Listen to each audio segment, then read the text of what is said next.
Well, I guess we have different definitions of emergency then. You know, I'm just going to say it. 911 dispatchers have a little bit of attitude. Well, you requested a SWAT team. Welcome to MsMojo, and today we're counting down our picks for the most hilarious, awkward, and cringe-worthy scenes from the critically acclaimed comedy Modern Family. Nice fake hand.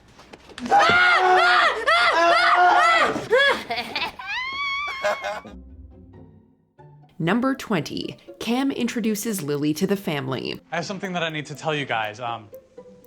We didn't just go to Vietnam for pleasure. We kind of have some big news. The first episode of Modern Family does a great job of introducing each member of its ensemble cast and their unique quirks. Toward the end, the entire family gathers at Cam and Mitchell's house for a big announcement. They have adopted a daughter from Vietnam. Just as Mitchell insists to Jay that Cam isn't overly dramatic, Cam immediately proves him wrong, sauntering into the room and hoisting Lily in the air like Simba from The Lion King.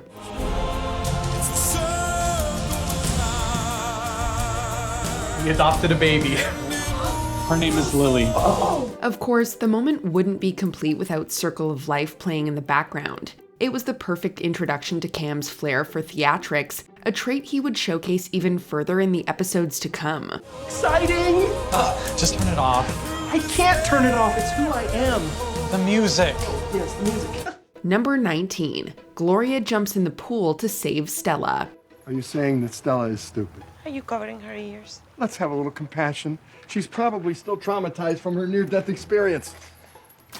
Again? What's happening? I know.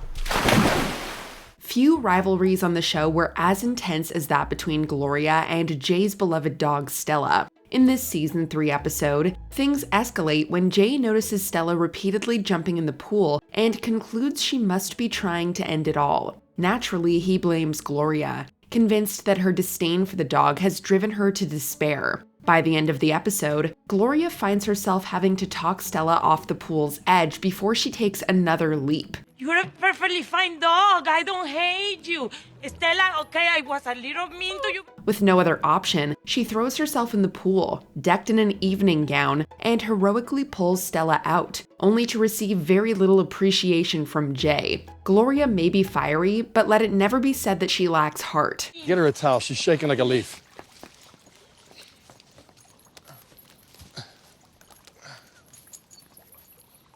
Oh, no, I meant... Thank you, Jay. The dog towel for me. For the wife.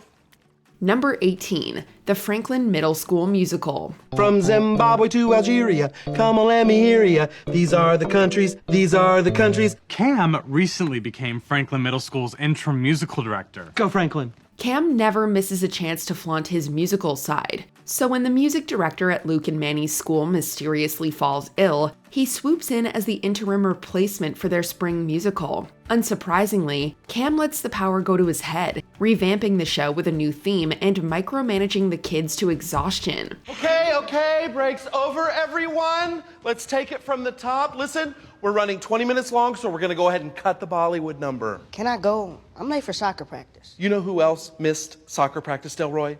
The cast of Rent, and now they have a Tony. The grand finale was meant to show the students holding up letters to spell "We Love the World" with their school insignia in the middle. However, due to a series of mishaps, the L in world disappears, resulting in a stage full of children proudly declaring "We love the F word." Safe to say, Cam's interim role was anything but a success. Lower the insignia. Lower. They love the... What the hell? No.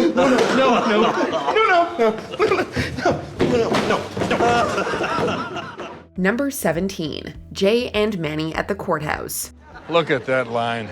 Probably everybody getting their gay marriage license. I think it's just called a marriage license. Some of the funniest moments on Modern Family come from classic mix-ups and misunderstandings. In the season 5 premiere, Manny prepares for his first solo trip to Colombia, so Jay takes him to the courthouse to pick up his birth certificate. Simple enough, except they walk into a sea of same-sex couples eagerly waiting to get their marriage licenses since gay marriage had just been legalized. Jay, I'm scared. I'm not sure I want to go through with it. We didn't drive all the way down here for that piece of paper for you to get cold feet at the last second. Just as Manny starts second-guessing the trip, Jay launches into a pep talk on the courthouse steps. However, to everyone else, it looks like an elderly man desperately trying to talk a reluctant young groom into marriage. Judging from the horrified looks they get, this was the worst place to have that conversation. You've been looking forward to this day for months. I know, but maybe we should wait until next year. I'm still kind of young to be doing this. We're not waiting. I already paid for you, and your mother signed off. This is happening. Number 16. Cam and Mitchell take sleeping pills. Take that special flying medicine Ronaldo gave us. What does cuidado mean? I think it means sleep tight. Oh, well, cheers. Cuidado. Cam and Mitchell thought they had the perfect plan for their long flight to Turks and Caicos. They'd just pop a sleeping pill as the plane is about to take off and snooze through the whole thing. But as soon as they take the pills, the plane faces some mechanical difficulties, forcing them to disembark and return to the airport. What follows is 5 minutes of pure chaos. They struggle to understand a word anyone is saying, forget their own daughter's name, and resort to scribbling crucial details on Mitch's arm, a la Memento. Hey, we should write down other stuff that seems important so we don't forget. Yeah, okay. Well, hats. Hats, obviously. Okay. What else? I feel like there was A number. There was a 32. 30. Attention please, passengers Mitchell-Pritchett and Cameron Tucker. You're hearing that right? Please report to gate 32 immediately.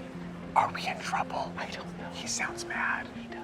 Miraculously, they make it to their gate in time only to sleep through their entire flight, including their layover in Dallas. Mission accomplished, sort of. Do you remember being in Dallas? No, we must have slept through it. You're wearing a cowboy hat. So are you. What is this? I don't think we're supposed to have that. So it appears I've gotten a piercing. Number 15. Philsosophy. Dance until your feet hurt. Sing until your lungs hurt. Act until your William hurt. Phil Dunphy wears many hats. Husband, father, realtor, and as revealed in this season 4 episode, something of a philosopher himself. When Haley leaves for college, Phil gifts her a hardbound collection of his life lessons, under the title Philsosophy. Throughout the episode, we get a peek at these so-called pearls of wisdom, which more often than not are just classic sayings flipped on their head. Always look people in the eye. Even if they're blind, just say, I'm looking you in the eye. From always reaching for the stars to his take on the true components of success, and even the profound importance of watching a sunrise at least once a day, there's a nugget of wisdom for everyone. Well, except for Phil's own family, who are left utterly baffled by the absurdity of each quote. If you get pulled over for speeding, tell the policeman your spouse has diarrhea. Philsosophy. Number 14. Cam and Mitch try to be more diverse. Do you think they're gonna let us in? Cam, relax. We're queer. We're here. Yes, we are. As a gay couple with an adopted daughter from Vietnam, Cam and Mitchell had faced their unique set of challenges. However, in this season 2 episode, they realize their diversity might just be their ticket to securing a spot for Lily in the Harvard of preschools. Just when they think they've got it in the bag, they find out that the competition includes an interracial lesbian couple, one of whom is a person with a disability, with an African-American kid. My partner, Kavita. Hi, nice to meet you. Hello, nice to meet you. It'll be just a few minutes. Disabled interracial lesbians with an African kicker? Did not see that coming. Suddenly, all hope seems lost. That is, until Cameron, on a whim, tries to out-diverse the other couple by pretending to be Native American. Mitchell, like the audience watching, can't help but cringe as Cam's attempt crashes and burns in spectacular fashion. I am 1/16th Cherokee, ready for child to soar like eagle. Oh, God. Number 13. The Dunphys say goodbye to their old car. Okay, kids, you know what? Your father is trying to do something nice, so I would appreciate if you would stop your whining and just get in the car. Still does it! Oh my! Come on, get in, get in! Oh, God. Letting go of old memories is never easy. Claire Dunphy certainly felt that way when the family decides to sell their beloved station wagon. Hoping for one last nostalgic ride, Phil loads everyone in the car and drives to one of their favorite spots, but chaos quickly ensues. After overeating, Luke begins to feel sick and panics his sisters with the threat of vomiting. Meanwhile, Haley sees a spider and tries to kill it, but keeps stepping on Phil's seatbelt, unintentionally choking him. Spider! Haley, honey, you're standing on the back of Daddy's seatbelt. Oh, soft. Jesus, I can breathe again. Wait, where'd the spider go? I really need some air. Okay, Alex, lower your window. I can't, it's stuck. I forgot about that. Frustrated, Claire orders everyone out of the car, but it rolls downhill and is destroyed, despite Phil's hopeless efforts to save it. In the end, though, the family gets their trip down memory lane and a lesson in embracing change. Oh, no, that's not... It's all right. I'm just being realistic, but we're gonna need to lower the asking price.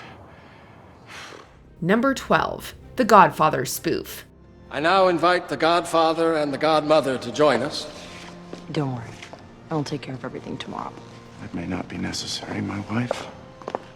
Modern Family is a uniquely original series, but the writers weren't afraid to pay tribute to iconic films. In this episode, Jay and Gloria prepare to christen their newborn son. However, Phil, the baby's godfather, faces his own challenges. Initially, he tries to solve his kid's problems with kindness, but takes a different route after his efforts backfire. While the christening takes place, Phil sends Luke on a retaliatory rampage. He destroys a lemon tree, crashes a teenager's party, and scares off his classmate.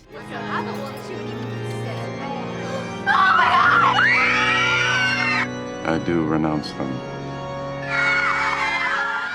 If the sequence feels familiar, that's because it's a direct homage to The Godfather. The episode culminates in a final scene that mirrors that of The Godfather, with Claire wondering how their problems magically disappeared, and Phil offering a mysterious answer. Don't ever ask me about my business, Claire. What are you talking about? Don't ask me about my business. I wasn't. Good. Don't. Number 11. Lily goes to a Vietnamese restaurant. So good. I want a cheeseburger. This is a special soup called pho. You told me not to say that word. Cam and Mitchell make a constant effort to keep Lily connected to her Vietnamese heritage. So when they notice a gap in her cultural awareness, they take her to a Vietnamese restaurant to immerse her in her roots. But it doesn't take long for things to go downhill. Lily initially shows no interest in Vietnamese culture, even bluntly stating that she hates the country right in front of one of the servers. I hate Vietnam. Lily, honey, we don't hate. I hate Vietnam. Okay, we need just a second. Lily, that was rude. I want to go home. Cam, Mitchell, and Gloria jump in to correct her, but they end up uttering remarks that are unintentionally offensive. While most of their comments could be explained away, Cam eventually says something so outrageous that they have no choice but to make a quick exit. I really think that keeping in touch with your heritage only enriches our culture. Absolutely. I think we would all be better off if people would go back to where they came from. I'll pull the car around. Yes. Number 10. Mitchell wears a Spider-Man costume to work. Hello? There are exactly 3 people in costume here, a tool, a douche, and me. And I don't have time to go home and change and... Calm down. Did you bring in the dry cleaning from last night? Are you really getting on me about the dry clean? Oh, I have suits in the trunk. Look at that. Yesterday's lazy cures today's crazy. They say never be overdressed for an event, but someone should have told Mitchell that before Halloween at his new law firm. After hearing that costumes were an office tradition, he arrives in full Spider-Man garb, only to find that barely anyone else had dressed up. Thankfully, he has some laundry from the previous night and quickly throws it over the costume. But every time he tries to sneak off and change, he's dragged into yet another meeting. Client's waiting for us in my office. We're already late. Let's roll.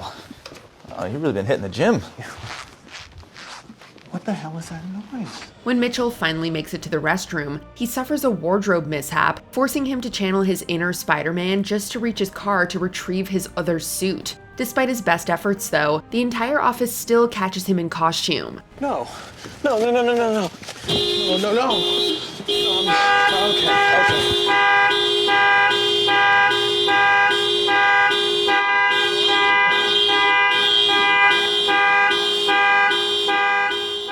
Number 9. Cam's first day as a music teacher. I saw you practicing a bow last night. That was just in fun. You know, I highly doubt some teenagers are gonna throw rose petals at my feet. Yeah. But I wouldn't be surprised if I got slow clapped out of my first class. It's not uncommon for music teachers to be enthusiastic. Since this is Cam we're talking about, though, he takes the gig to another level of over the top, sporting a sweater with a giant musical note on it. He kicks things off by literally introducing the class to music, playing a variety of ditties on the keyboard. This might be appropriate for kindergarten, but Cam is teaching a class of teenagers. My friend Music can be shy. Sometimes she can be angry. Huh? Sometimes she can be playful. And sometimes she can be downright funky. The kids feel embarrassed just being in his presence, most notably Luke and Manny. Cam's teaching methods range from whimsical to creepy, particularly when he describes everyone's beautiful bodies as instruments. While his first day as a bust, actor Eric Stonestreet hits all the right notes. So now let's form an orchestra made up of my favorite instruments, your beautiful bodies. Getting creepy. Number 8. The search for Haley. Can you just do me a favor and call your sister? If she's screening, I'm not making the cut. Why don't you just snoop on her Facebook page with your fake profile? I don't have a fake profile. Even in an era of FaceTime and iMessage, staying connected with your loved ones can be exhausting. This episode focuses on a search for Haley from the perspective of Claire's laptop. It's definitely among the show's most ambitious endeavors, with a strong balance of witty dialogue and clever visual storytelling. The family grows increasingly concerned upon discovering Haley's relationship status has been changed to married. Oh my God. What? Please tell me that's some kind of mistake. Where? Which paragraph? Get your father now. Dad, Mom needs you. Tell her I'm in the shower! They soon decipher that she's pregnant and got hitched to Andy in Vegas. The resolution is something of a perfect anticlimax, however, as it's revealed that Haley isn't pregnant or married. She was asleep at her parents' house the whole time. And while we are not happy, young lady, we're gonna work this out. Before I admit to anything, maybe you could be more specific? Haley, you're home! Number 7. A lesson in baby making. Do you know where babies come from? Lily, I'm studying. It's the cringe-inducing question every child inevitably asks. Where do babies come from? It's a familiar trope we've seen in countless other sitcoms, but Modern Family manages to nonetheless put a fresh and hilarious spin on it. Lily seeks out Alex and Manny for answers, but ultimately gets stuck with Luke. Using dolls and a couple plastic cups, Luke demonstrates how a frat party hookup works. Okay, so a boy and a girl meet at a frat party, and they both think each other is totally hot. So they pound their beers and head upstairs. Luke, stop. She's not hearing this from you. Why not? You're too immature. Manny attempts to give a more adult presentation, but this simply amounts to an immature squabble. As it turns out, Lily already has an idea of how babies are made, but her explanation involves eggs and tadpoles. Actually, her version sounds more graphic than the real deal. You just put eggs and tadpoles in a glass and the woman has to drink it. Then the woman and man kiss and jump on their bed. After a year, she pees and a baby comes out. Wow. Okay, then. God. Number 6. Cam's dating advice. I'm trying to give her the nerve to tell her how I feel. Well, just be honest. She intimidates me. Every time I open my mouth, I say something stupid. I call her bedroom fantasing. That's not even a word. Despite not being able to legally drink or gamble, Manny is probably the most sophisticated member of the family. When it comes to wooing the ladies, however, he'll often turn to his elders for guidance. Cam gives Manny some solid dating advice over the phone, but some of the people nearby misinterpret the circumstances. You are the prettiest, smartest, funniest girl in the 6th grade. I know you're only 11, but I can't stop thinking about you. Noticing their raised eyebrows, Cam hilariously attempts to clarify that he's not talking to an 11-year-old girl, but rather a little boy. Of course, this doesn't exactly help his situation. Cam may constantly say the wrong thing at the wrong time, but the writers behind his dialogue certainly have a way with words. I've loved talking to you online. I think we should become boyfriend and girlfriend. No, it's not what you think. I'm talking to a little boy. Oh. Number 5. Mitchell's long-lost son. Tracy?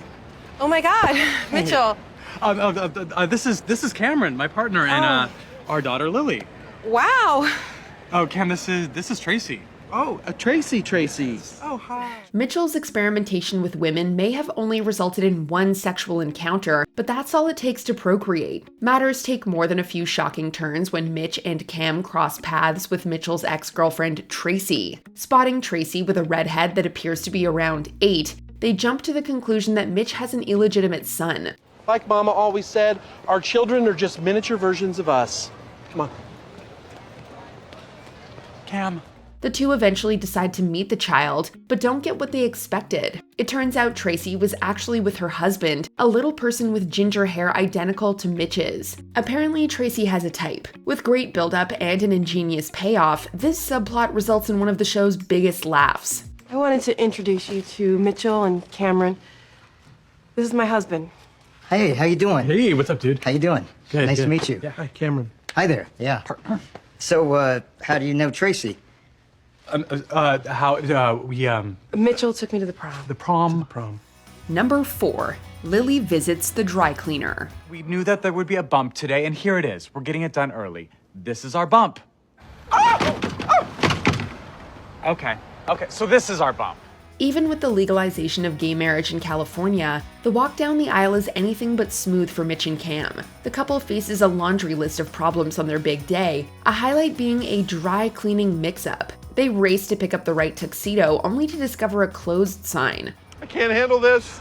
We're getting married in 5 hours. I don't have my perfectly tailored tux. I can't just go buy something off the rack. I'm not Cindy Crawford. Lily's rescue attempt only creates more problems, as she winds up riding the conveyor like a carousel. Her parents are nearly driven to break the window with a trash can, which may remind you of the time they accidentally locked Lily in the car. We locked our baby in the car, and people are judging us. I swear to God, I'm gonna break it! Do not break the window. You'll get glass on her. While they do reclaim the tux and their daughter, there are still a few more fires to extinguish. Attention, please. The fire has jumped the freeway. I'm really sorry, folks. I'm gonna have to evacuate everyone immediately. So this is our bump. Number 3. Claire gets stuck in escalator. This is all happening so fast, Juliana. I know, and I have to be home to my husband by midnight. Ooh, a twist. Phil and Claire may be the show's most traditional couple, but that doesn't mean they don't get into their fair share of crazy shenanigans. Looking to spice up their love life, the two spend Valentine's Day at a hotel under the alter egos of Clive and Juliana. The role-playing climaxes when Claire shows up wearing nothing but a coat. The fantasy is abruptly killed, though, as her coat gets stuck in an escalator.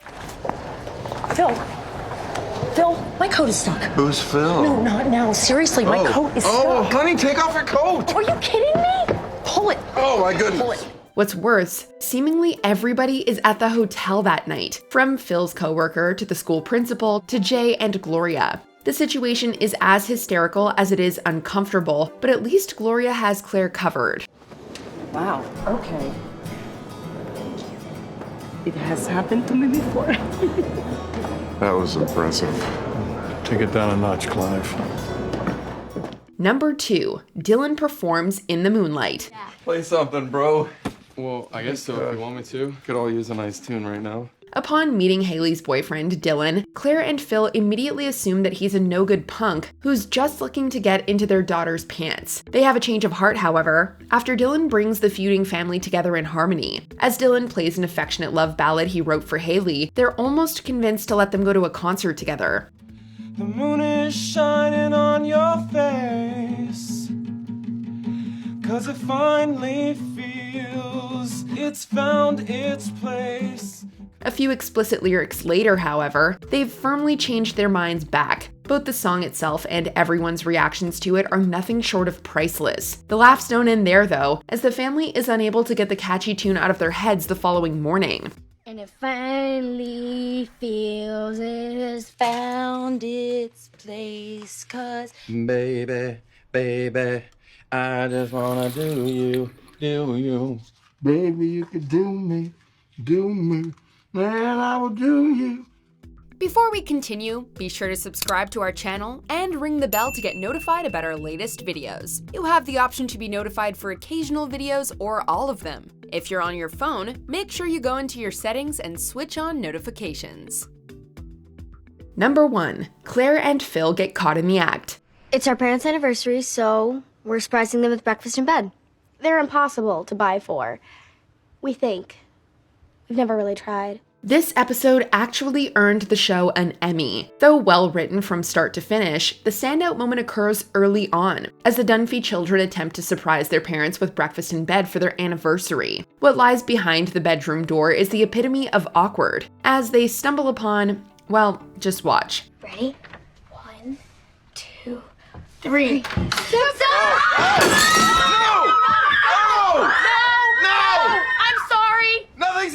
We're not sure what's funnier, Phil and Claire's humiliated reaction, Haley and Alex's mortified expressions, or Luke's confused one. In any case, the audience is bound to react with a huge laugh. The ensuing storyline is not only funny, but also poignant, as the Dunphy kids realize that their parents' healthy sex life must mean they still love each other. My friend Jacob's parents are getting divorced. He has to move out of his house. They told him last week. That sucks. He'll get used to it. Half of my friend's parents are divorced. Mine too. It's insane. So it's a good thing Mom and Dad still do sex. What's one Modern Family scene you just can't get enough of? Let us know in the comments. Look, I should probably just sit down and say nothing, but it's too late. I am standing, and I'm obviously talking, and now you're looking at me, and I feel the need to keep going. Do you agree with our picks? Check out this other recent clip from MsMojo and be sure to subscribe and ring the bell to be notified about our latest videos.